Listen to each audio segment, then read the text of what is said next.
Just a heads up that my guest this week, who is a therapist, briefly makes reference to a client she worked with who had experienced childhood sexual abuse. So if that is a topic that's triggering for you, you might want to skip this one.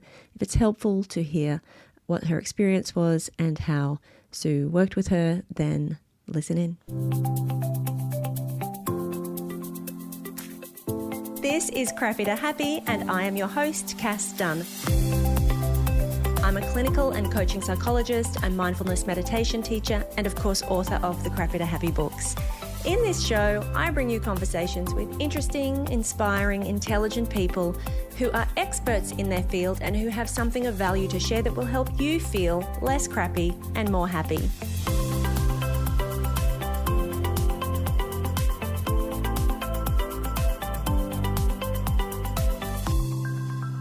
Dr. Sue Johnson is a clinical psychologist, best-selling author, distinguished research professor, and most importantly, she is the creator of emotionally focused therapy, which is widely acknowledged as the gold standard in tested and proven couples therapy. Sue's work was groundbreaking when she first made the link in her early career between attachment theory and adult relationships. And yet, as you will hear her explain, she was professionally ridiculed when she shared that idea with colleagues. Of course she was. She's a woman. What could she possibly know? Well, she now has decades of experience and research and treatment outcomes to prove that, yep, she was right all along. I have personally been a fan of Sue's work for decades. I have all of her books. I have taken her training. I couldn't be more excited to introduce you to the incredible Dr. Sue Johnson. So, Sue Johnson, it is such a pleasure to have you on the Crappy to Happy podcast. Thank you for being here today. You're most welcome. I love your title. And I think actually talking about turning a distressed relationship into a less distressed one is a very good way to go from crappy to happy, actually. So I would agree, and very appropriate. So I am a psychologist myself, and the things that I'm most interested in as a psychologist are mindfulness and attachment. So one of the very first professional development trainings that I did when I first registered as a psychologist was your EFT for couples, because it seemed so perfect to me. So just profound that we should bring this idea of attachment into adult relationships. yes. But I wanted to say to you, oh, by the way, full disclosure, turned out I don't really want to do couples therapy, but I still think it's profound and everybody should have an understanding of this. I think for me, by the time I came through, it seemed kind of obvious that attachment would inform couple relationships and adult relationships. But was that the case when you kind of stumbled upon this? Or was it a new idea? Adult attachment absolutely was not. I mean, I look at it and I say it's obvious. Everything in life is obvious once you've discovered it. It's In hindsight, yes. yes, it's obvious. We talk about atoms. It's obvious that they're there somewhere. I can't see them, but I believe they're there. Well, if you'd spoken about it 300 years ago, people would probably have burned you as a witch and said, you're crazy. So it is obvious, but when I first started talking about it with couples, it was absolutely one of the most unpopular things that I could have come up. In fact, I said to my husband, it seems that I always discover truths, for me, they're truths, that really tick other people off and that other people don't like. So adult attachment was one of those. The idea was attachment was all about mother and child. It wasn't even about father and child. It was all about mother and child. And of course, John Bowlby only had one lifetime. And he had only had time to look at all these incredible interactions between mother and child and see the patterns in them and see the effect of those patterns. And you could say that's what science is. It's finding a pattern, looking for a pattern, finding a pattern, and then coming up with an explanation of a pattern. And, he saw these patterns with his colleague Mary Ainsworth in this dance between a mother and child. And he started to talk about the impact of these patterns, which was, I'm not that old. And even when I was a child, good parenting was about, making sure your kid had something to eat and, giving them a bath at night and putting them to bed and not smacking them too hard when they were naughty. And that was good parenting.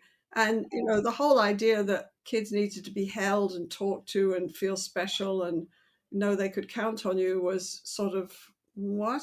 It's like life was about survival, and who had time for that? And even the upper classes didn't have time for it. They had nannies.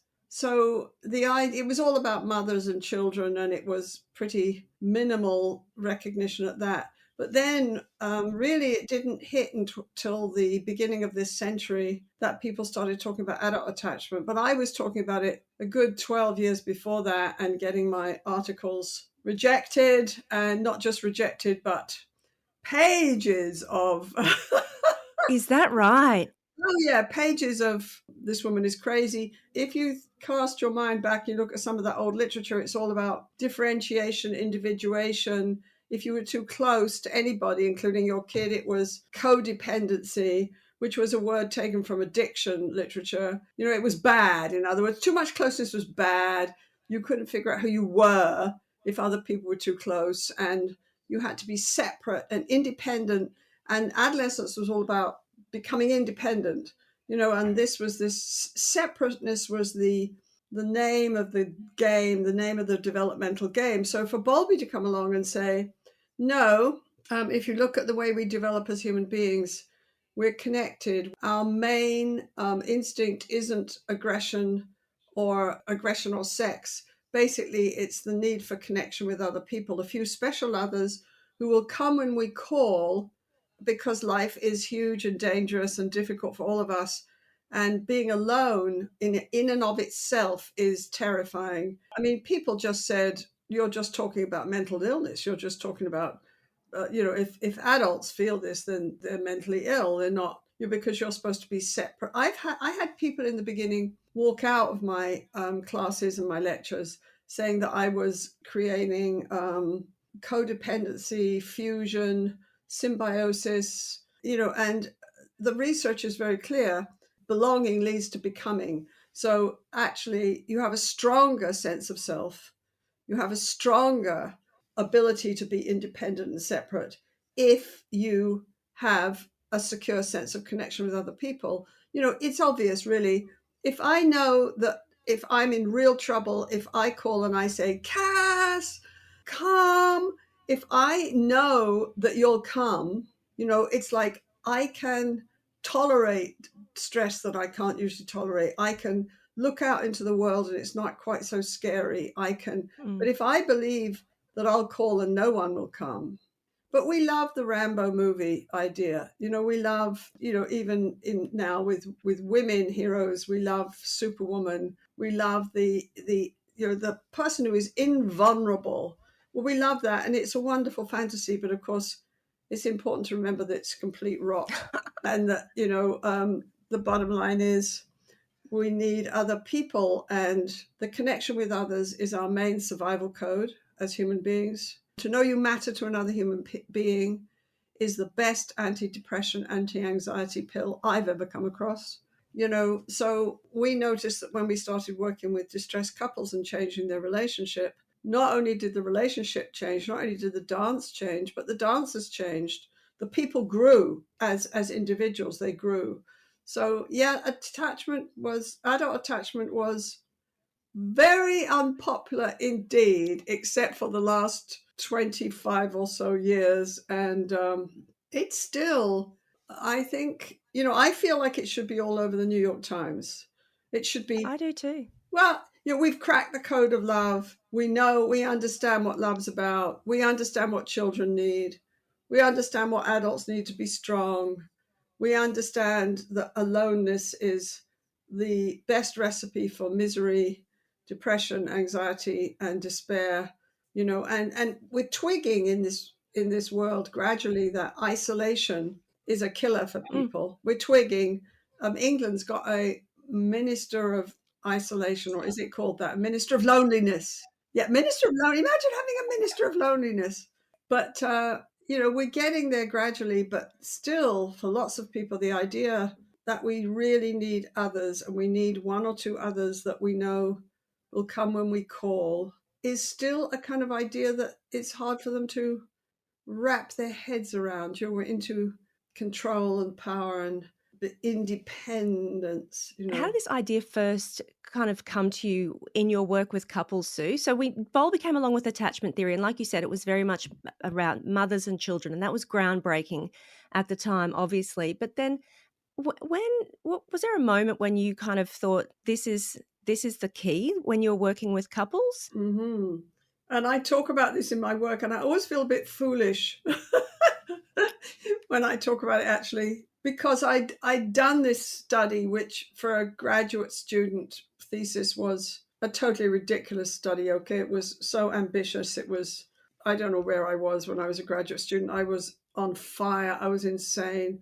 Um, we'd written up this little manual. Decided to do an outcome study. Any graduate student who all by themselves decides to do a treatment outcome study should be locked up. You know, it's crazy.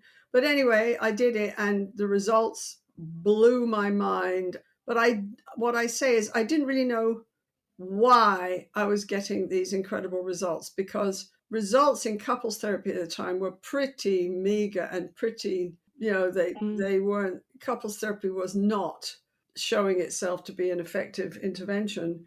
And, you know, people would teach negotiation skills. Well, they work until you're really upset, and then they don't work at all.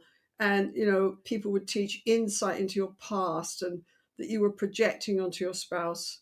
Well, insight's okay, but again, when you're standing on the edge of a cliff, it's not, it doesn't really cut it. So, you know, we were helping people deal with their emotions differently and have changed the emotional music and talk to each other in a way that pulled the other person closer. And it was working. It was like, it had this incredible effect. But, you know, apart from saying, well, I know how powerful emotion is, and that's what Rogers talked about. By the way, Bowlby did too. That's what Rogers talked about. And, you know, a good experiential therapist goes for emotion, listens to emotion, tracks emotion, uses emotion, believes that change is all about a corrective emotional experience, you know. And the research on psychotherapy outcome, by the way, says that 1,000 times, that it doesn't matter what model you're using. If you look at the people who change versus the people who don't, the people who change are the people who get really emotionally involved in the therapy. It starts to really mm, mean something to them. Their emotions change. So we knew that these emotions were changing. We knew that people were having these incredible, you know, emotional interactions, which they couldn't have at all at the beginning. But that was sort of it. And then I went to a conference, and I talk about this in my work quite a few times because it was sort of the classic epiphany, right? That's why it's so corny. That's why I feel so foolish when I talk about it. But you know, I'm in a bar of all places. I grew up in a pub, right? So it's significant that I'm sitting in a bar. And I'd been listening to Neil Jacobson, who was the big star of couples therapy back then. And he'd been saying that an adult relationship is a deal. It's a contract, it's a deal. And you can make a deal for anything. You can negotiate to have affairs and not tell your partner. You can negotiate for anything at all, right? It's a deal. And what you have to do to have a happy relationship is teach people how to negotiate. Well, I knew this was rot, right? Okay. mm. I said, love is all about the things you can't negotiate for. Like, you know, I'll give you 3 hugs if you give me, you know, it doesn't work. Okay. So I was sitting there, and my colleague said to me, well, if a relationship isn't a bargain, if it's not a bargain and a deal, what is it? And I said, don't be ridiculous. It's a bond. It's an emotional bond. And as I said that, just that word, the whole of John Bowlby and all the books I'd read that I'd only related to mother and infant came literally like tickety, tickety, tickety. I said, oh my God, we're taking people into bonding conversations. That's why we're having these huge effects. And that's why people respond to them the way they do. And then the next thought, which was even more outrageous, oh my God, this is what romantic love is all about. John Mm. Bowlby said attachment goes from the cradle to the grave. And a romantic love is another form of love. and it's all about bonding. And that's a lot about what sex is all about too. In our society, we talk about sex as recreation, stimulation, all kinds of things. And or you've got to have novelty, and and if you're close to somebody, you're going to be bored, and all this nonsense. And we hardly ever talk about the fact that it's a supreme bonding device. There's a reason why when you have an orgasm, you're flooded with oxytocin, which is a bonding hormone. I mean, nature, Mm. do you think nature just does that for fun? So that was the big insight. And then I'm a sort of passionate kind of person. So I just got obsessed with adult attachment and started writing all kinds of articles that were soundly rejected. And I was basically told, all kinds of interesting things. Like I was a naive, Wow. a naive little Canadian, notice I'm female, so a naive little Canadian professor who didn't understand individuation, separation. Bowlby understood it very well. He basically said the more connected you are, the more separate you can be. He understood it very Mm. well. And attachment is the best developmental theory of personality and relationships that we've ever come up with as human beings. It tells us who we are. Yeah. So to use it in therapy for me is obvious. It gives us a map. So then I started actively trying to use attachment, and gradually the social psychologists like Phil Shaver at Davis in California, they started writing about adult attachment, and gradually people started asking curious questions instead of standing up and telling me that I was creating fusion and symbiosis. And So it's true though what you said about how at the time, and I think even recently, I mean, like I said, I'm not a couples therapist necessarily, but a lot of couples therapy doesn't work. So do you think that is because a lot of couples therapy that doesn't work is focusing on this negotiation and communication? And can you explain for the listeners who might not be familiar with EFT, like how is the EFT approach, the emotionally focused therapy for couples, which you created, how is that approach different for couples who might be in distress and are at their wits' end about how do I resolve this? well, after our 35 or so research studies, EFT is massively researched. We have you don't have to believe me when I tell you it works. I mean, it's very, very clear to us. We have a clear way of understanding the patterns, the cycles that of distress that we all get caught in at times, but that distressed couples are completely stuck in. Mm. And we have a very clear idea of the impact of those cycles, how to help people out of them, and then how to create positive cycles of interaction, how to create a new dance. And it's not about teaching skills per se, or negotiating, or making a deal. I'll do the washing up if put the kids to bed. I mean, you can do those things. They're easy when you feel safe and connected with each other. The irony is when you feel safe and connected and you're clear that you're important to this person, negotiation becomes easy peasy, Yeah. right? Try it when you think you're talking to the enemy. It's a different bag. But so we show people that mostly in distressed relationships, overwhelmingly, we're caught in certain patterns. The favorite one in North America is that one person starts to feel disconnected. You see, that the issue is not conflict and disagreement. The issue is emotional disconnection. And Mm. people aren't used to tuning into that. So people start to feel disconnected from the other person, which is kind of like, where are you? Where are you? Are you there for me? Is the $1 million question in relationships. Do I matter to you? Do you want to spend time with me? You spend all your time on your Zoom with your colleagues or on your phone. Where do I come in? I feel alone here. As adults, we don't know how to talk about these things. So we'll say Yeah. something like, you got up in the middle of that conversation and went somewhere else. Like, I don't matter at all. That's incredibly rude. So what I do is I put anger out. And what I'm really saying is, are you there? Are you there? Are you there? Do I matter? Do I matter? Do I matter? But that's not what comes across. What comes across is, you're blowing it, buddy. I'm mad at you. You're failing. You're not pleasing me. You're disappointing me. And we've taught people, especially men, we've taught people in relationships to be massively sensitive to the message, you're not pleasing me. You're not who I want right now. You're not enough. So the other person feels rejected, and defends themselves like crazy, or shuts down and shuts the other Mm. person out, both of which make the first person more alone and upset.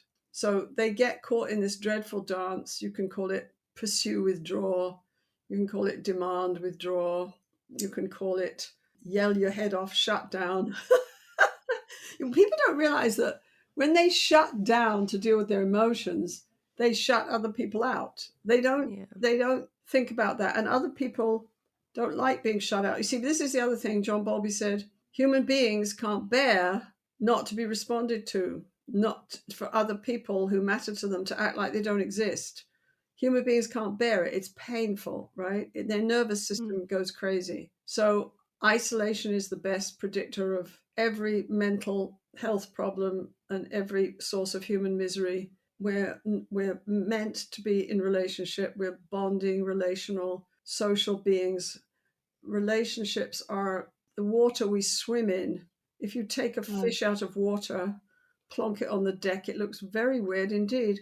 So do disconnected people. And they can't even relate to themselves. You know, we do individual EFT these days a lot, EFIT, emotionally focused individual therapy. And what we're doing there is creating a secure sense of connection with yourself, right? Wow. But we look at people in relationships and we realize that when we started to help people change their relationships to a positive frame, they would change each other, they'd grow each other. People would stop being depressed, they'd stop being so anxious, because they're not alone in the world, they matter to somebody else. Someone will come when they call. It's, are you there for me? ARE. Are you open and accessible, responsive and engaged? So we show people that what's really going on is disconnection, and it hurts. Rejection and abandonment hurts. And that this dance they're caught in is the problem. There's no bad guys. There's no awful husbands. There's no terrible wives. There's no neurotic, crazy, borderline women. There's just people frantic to create this connection and feeling more and more disconnected. So they start to see the dance, and they start to be able to do things like turn to each other and say, hey, we're caught in that thing that Sue talks about. And I encourage them to give it a name. They have all kinds of strange names, right? The typhoon or the, whatever. We're caught in the typhoon again. And the other person can say, you're right, we are. This is looking back at the dance, not at you and what you just said to me, right? Which you were deliberately trying to hurt me, right? We're caught. And then the other person can say, and if we're caught in the dance, then you're feeling really small and put down right now. Is that right? And the other person can say, yes, that's right. And then the other person can say, well, I didn't actually want you to feel small and put down. I was actually trying to get your attention. And then they laugh and they say, let's have a glass of wine. Like that's from a recent couple. Okay. So we help them see how they trigger each other, how they trigger each other's anxieties and feelings of aloneness and isolation, and how hard that is for them. And we validate that it's hard for them. It doesn't mean that they're weak human beings or not adults or that there's something wrong with them. And we help them get their balance, their emotional balance in the relationship. And then we help them, and it's a natural process. You don't have to teach it per se. You just have to guide people. Their emotions will take them there. You just have to help them resist the blocks and not get stuck and not get scared. But we help them talk about their needs, their emotional needs and fears in a way that pulls the partner close, that the partner can hear. And the partners start to naturally comfort and hold and respond to each other. And they start to have these incredible bonding conversations. We call them Hold Me Tight. We have a Hold Me Tight online program you can do. It's getting a bit old now. The couples don't dress in the latest fashion. But it was an awful lot of work, so I don't want to have to go back to Don't redo it. just because the couples aren't fashionable.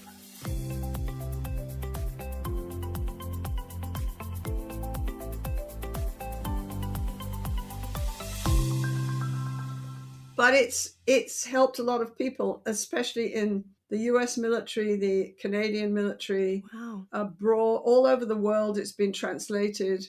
The fascinating thing, it's translated into, that program is used in Iran, in Egypt, in Finland, in Australia. There's something universal about this. We're all bonding human beings who do not do well with isolation and who are terrified of Mm. rejection and abandonment. And we don't ever talk about that really in our society. So couples start to be able to reach for each other and share these needs and respond to each other. Once they do that, it's a natural process. It's the process Mm. of development. They start feeling better about themselves. They start being clearer about who they are and what they need. They start having a more secure connection with themselves. They start feeling more confident and more competent. They start exploring with their partner more. You know, if you feel safe, you take risks in the dance. If you feel safe, you explore, you step out of the normal dance. If you don't feel safe, you don't. And then, of course, the relationship does get boring, not because you're just familiar with each other, but because you're familiar without real connection. Real connection is fun, interesting, incredible, absorbing. It's intoxicating. It's called being in love. And so you don't have to make people practice it or do it deliberately. Once they know how to have hold me tight conversation, they're not going to forget that. They don't forget it. It's what makes your nervous system zing. And that's one of the reasons why we're the only couples therapy, I think. Nobody else has, probably the behaviorists have as many studies as us. They don't get the same kind of results. But also, we have incredible follow up. In other words, you can do Wow. EFT with us, and 3 years later, we'll come back and say, do you still have these conversations? Are you still happy with each other? Do you still have better sex? Do you still trust each other more? Are you still less depressed? When you get depressed, can you go to him and talk to him? Are you still able to do that? And people say yes after 3 years. Well, you say to yourself, what on earth? How can this be true? You know, we saw them, they'd been distressed for 10, 15 years. We saw them for, 18 sessions. How on earth can this be happening 3 years later? Well, it's because we didn't do it per se. We tuned into a natural, organic, biological system. Attachment is biology. It's the way your nervous system responds to connection and disconnection. So, what you said before, just going back to the conflict that couples have and this idea of getting underneath all of the you did this or you said that. And once that dynamic starts and it's really hard to get out of, and what you're essentially doing is getting underneath that with EFT to the raw, vulnerable emotion that is buried under there, Yes. which I think some people are even disconnected from themselves. You know, they're up in their head in their story and their anger. And so you're actually supporting them to go deeper than that and actually be vulnerable. And I found it interesting that you said you've got the online program, which I know that you do, and you've got the book Hold Me Tight as well. Do you think that couples are able to do this themselves? It feels like something that would best be facilitated by somebody who's able to hold some space, because it's a scary thing to get vulnerable and get to those really vulnerable emotions with somebody who you are feeling is the enemy. When you're at that point in a relationship where it's really tough and you're feeling like you're not safe emotionally, I imagine this is a process before you can actually get to that. And the second part of that is it something that couples can do on their own, or is it only if they're really not that far gone that they could potentially do this on their own? Well, not that far gone is an interesting phrase. I think it's a very good question you're asking.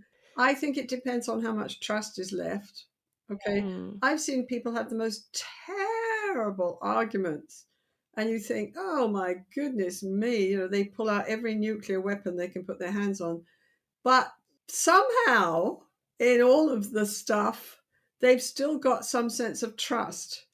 And, and sometimes you can't even figure out how this can be true, but it is. And they will risk.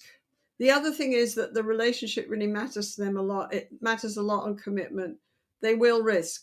Okay. They will step off the cliff if they think there's a Mm. chance of connection. And that is something that we will risk for. Okay.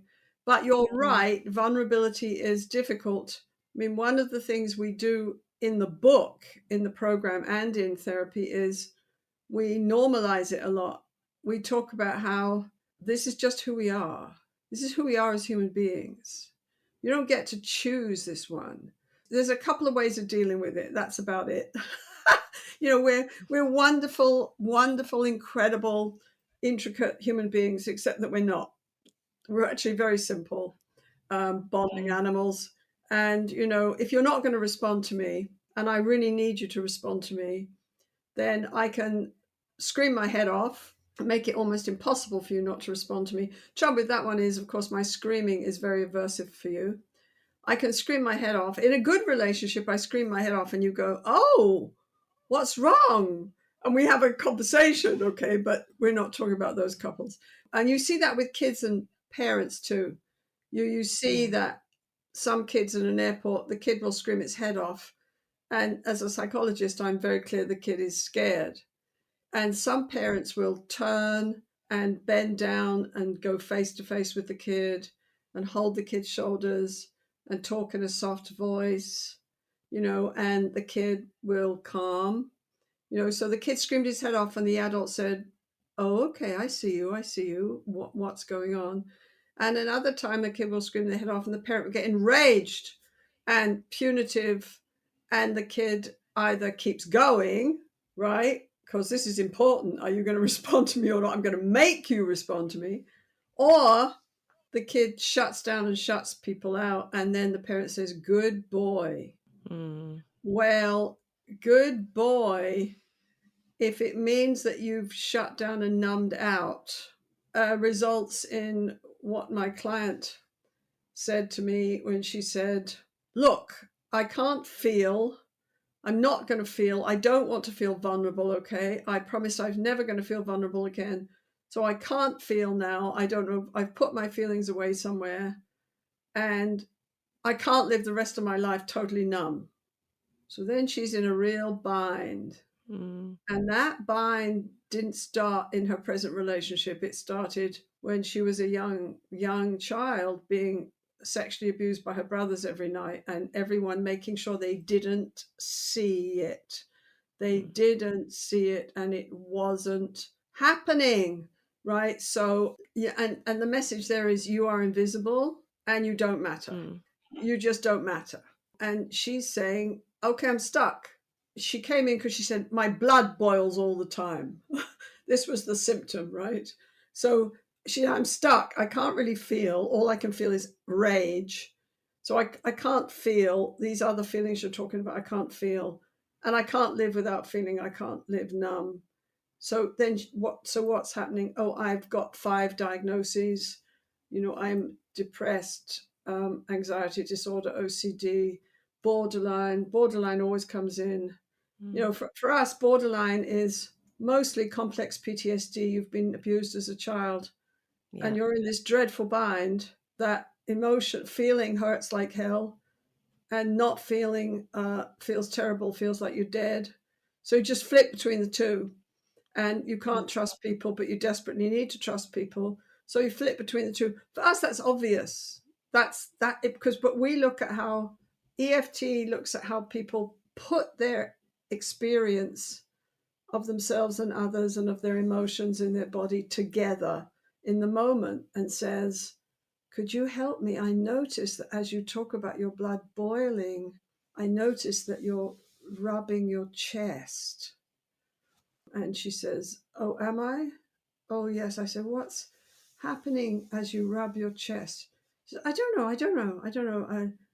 I feel shaky." She says, "But I don't want to talk about that." I say, "Right. So if you felt shaky at home, would you turn and tell your partner?" "No, Mm. no, I, no. So what do you do when you feel shaky at home?" "I go into a fog." And then she can't get out of the fog, you see. Mm. So Mm. she's talking about how she creates her emotional world, how that emotional world then creates her relationship, which makes her feel more alone, which makes her emotions more scary. John Bowlby said, it doesn't matter what label you give people, and boy, are we good at giving people labels these days. It doesn't matter what labels you give people. Everyone comes to therapy for the same reason.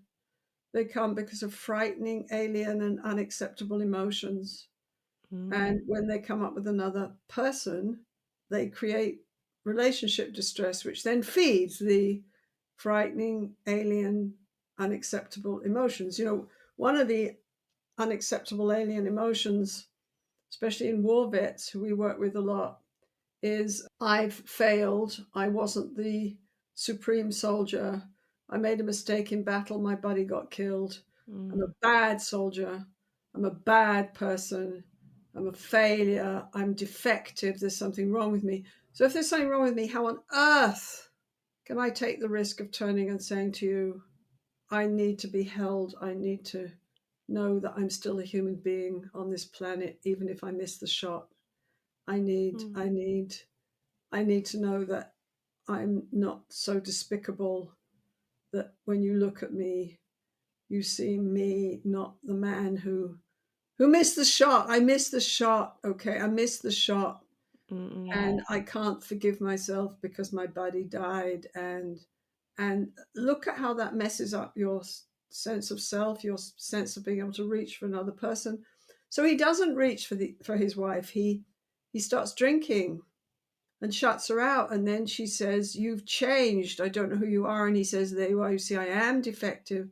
But we go in and we say, "No, you're just a human being. And these are the feelings we all feel." There's only about 6 main emotions. It's not that complicated. We all get stuck in sadness and loss and shame. We're worried about if we're acceptable as human beings, and fear. We all get stuck there sometimes. You're just a human being, mm, and you need to be seen and held. And sometimes people have never seen a good relationship. mm, So they're actually trying to create something from their muscle memory and their evolutionary survival code that they've never even seen. They're just hamming it up. They're just trying to, they've never seen a boat, but they're trying to smack it together with some nails. And of course, they get it wrong. And we say, of course you shut down. Of course you do. You had no alternative. It saved your life. And that's all you saw around you. You never saw anyone risk, did you? And reach and say, yes, I'm scared right now. mm, Right. mm. And we model that. We model that, and we create, because we're attachment theorists, we know how to create safety. Yes. It may sound strange for people, but Sounds very logical to me. Sounds very I think for people listening to this who are not familiar, I think it makes so much sense. I think the other thing you said, Sue, which I thought was really interesting when you gave the example of the child screaming and the different way the parent responds in that situation says so much about the parent's ability to manage their own emotions. And so I think that's so interesting that you mentioned you do EFT for individuals as well, because that is so profoundly important as well, isn't it? Even outside of relationships, to be able to cultivate that sense of secure attachment within yourself, emotional safety within yourself, so that you're not playing out these dynamics repeatedly yes, with other people. yes. And sometimes you'll say to somebody, did you need? What do you need in this relationship? What do you need from me even? And they're on it. They'll say, I don't know. Need? Is that okay to need? I'm an adult. I don't. I don't. I'm fine. I don't need. I don't know what I need. But then, if you go into a moment of pain, you say, "Well, let's look at the last time your blood boiled." And you felt that. Remember, you said you felt this shaky in your chest, right? Right. What what was the trigger? I don't know. But people don't know their own emotional landscape. And then we look at it and we stay there. And the trigger is that somebody was making a demand of her. Somebody was saying, "Now Mm, look here, I want you to." Well, this young woman lived her whole life from the time she was 8 years old having sexual favors demanded of her every night by her 3 brothers until she was 16, when the whole thing blew up and she told people, and then the family basically dismissed it and said it's not important, it doesn't matter, it was just childhood mistakes.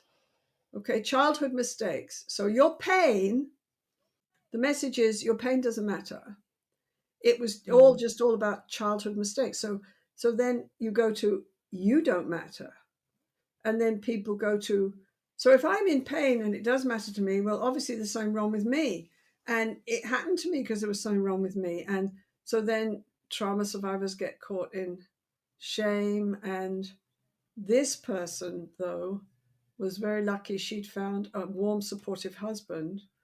But then even he can't really help her if she doesn't let him in, you see. I say, could you tell your partner, could you close your eyes and just imagine telling your partner just the phrase you used here, which is, I'm not really angry, I'm heartbroken. Can you imagine telling your partner this? And close your eyes and just imagine saying to your partner, the only thing I feel safe telling you about is my anger. If I feel upset inside or I feel shaky here in my chest, I can't tell you about that. And then she closes her eyes and imagines doing that. That's progress, okay? If I say to you, I can't do it, I'm doing it, right? So, Cass, I can't talk to you about, the fog. I'm talking about the fog by telling you that, right? So we help people take small risks and we talk to them about their emotions in a way it makes them feel safe. So we have a map to your emotions, your needs, your longings, your fears, so we can listen to you, help you hold those feelings, help you understand those feelings, validate those feelings. And when I talk to you about the feelings, I do it in a low, slow voice. The way a mother talks to a child, I talk to your amygdala. I don't talk to your prefrontal cortex. If I'm going to talk to your prefrontal cortex, I can say all kinds of things to you and they won't have hardly any impact at all. I can say, Cass, I think actually that doing these podcasts is incredibly difficult for you and must be very anxiety producing. You say, yes, Sue, it is. I say, yes, nothing's happened. No. But if I knew that you were having a particularly hard time on a particular day, and I went in and said, gee, Cass, I look at your face and could you help me? It feels like somehow there's some real tension there. I don't know quite what it is. It's almost like there's something difficult happening for you right now, but maybe I'm wrong. Is that? But listen to my voice. It's soft and slow. And one of the things that happens in couples is they change their music. You hear a couple come in and it's like, no, no, no, no, no, no. Dot, dot, dot, dot, dot, dot, dot. I'm not talking to you. Nobody can talk to you. You're impossible. Oh, yeah? Well, no, no, no, no, no, no, no, no. That's the music, right? And then you hear them, 10 sessions later when they're having hold me tight conversations and it's like, da, da, da, da. This morning, I realized when I got mad at you, I was feeling really left out and really alone and like I didn't matter. And that's difficult for me. And the other person goes, oh, I didn't know that. I thought you were just mad. But listen to that. Da da da da da da da da da da da da da da da da da. If you watch A Good Mother and a Child, it's ARE, accessibility, responsive, and engaged. The good mother is there. The good mother doesn't solve every problem. The good mother doesn't render the whole world safe. You can't, as a parent.